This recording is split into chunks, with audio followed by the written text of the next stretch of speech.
Okay, welcome back. I told you we were going to take a minute break and then we'll come back to this. And so we're still working on our little penguin here. We've outlined it. We put in the gross anatomy. We've talked a little bit about safety. We've talked a little bit about lines and drawing and the important parts that we want to remember. One of the questions I get asked a lot when I carve somewhere is why I put this kind of material down here. Well, let me tell you, this material is simply drawer liner. Comes in a roll of it for about $4 or $5. You can get it at any home improvement store and any department store. And I bought it, I think I bought this at Fred Meyer, which is not too far away from where we live. Buy the stuff that has a little bit of a grip to it and a little bit of a cushion. When I'm carving, sometimes these round handled things will roll. They don't roll very much on this and they kind of stick. And it prevents a lot of these things from rolling off. Being white, it makes it easier for me to be able to see what's behind it, and so I don't have to worry about it too much. And it's just a nice, pleasing little cover for where I'm carving.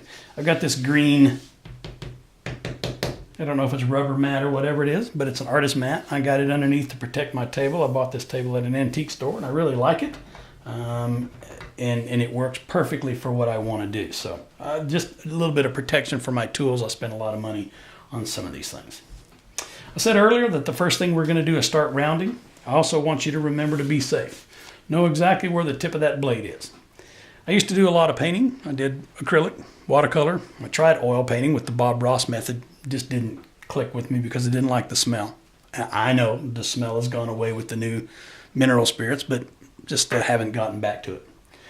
Anyway, one of the things I learned when I was painting was to work with the biggest tool you could. And so when you're painting, cover as much as the canvas as you can with as big a brush as you can. Use that as long as you can. Because what it does is it makes the job go a whole lot easier. Here, in this case, what I'm doing is using a big tool. Here I've got a 2-inch Drake. I think that's a 2-inch blade. I'll double check just to make sure. And it looks like it is a 2-inch blade. And a 2-inch blade is going to make it a whole lot easier for me to remove bigger chips. Now, I get it. Some people don't want to remove chips. They want to sit here and piddle, play, and putter, as Jerry Yarnell from Paint This says. And they'll sit here for an hour and they'll do little bitty chips. And there's not a thing wrong with that. Don't think I'm belittling anyone who does. For me, I'm an impatient carver in terms of wanting to finish a project. So I don't have 30 minutes to talk about it. I want to get it done. And so I'm going to take off some bigger chips. And those bigger chips don't mean I'm going to do anything wrong. It just simply means that while I'm carving this way, I'm going to remove as big a chips as I can. And so I don't think you want to sit here and watch me round this off because I'm going to do it on all 4 sides. And I'm just going to round it. And my battery looks like it's dying on me, so I'm going to have to replace some batteries. Anyway, I will do this, and I will just round everything on the corners, because it doesn't really matter.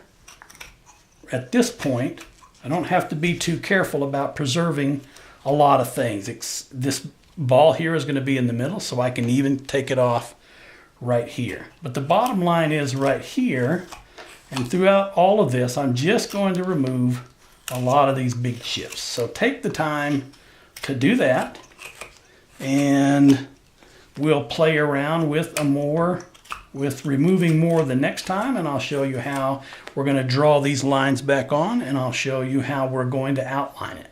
I usually outline all of my lines with a V-tool. The big V-tool helps me see where lines are, and as long as I don't go too deep, then as long as the lines are okay where they're at, then I can proceed to adding the details. So we're at 4.5 minutes, so I'm going to say we'll stop right there and I'll switch batteries and we'll continue on, and I'll see you next time. I'll get a better pun and a better joke next time. See you then.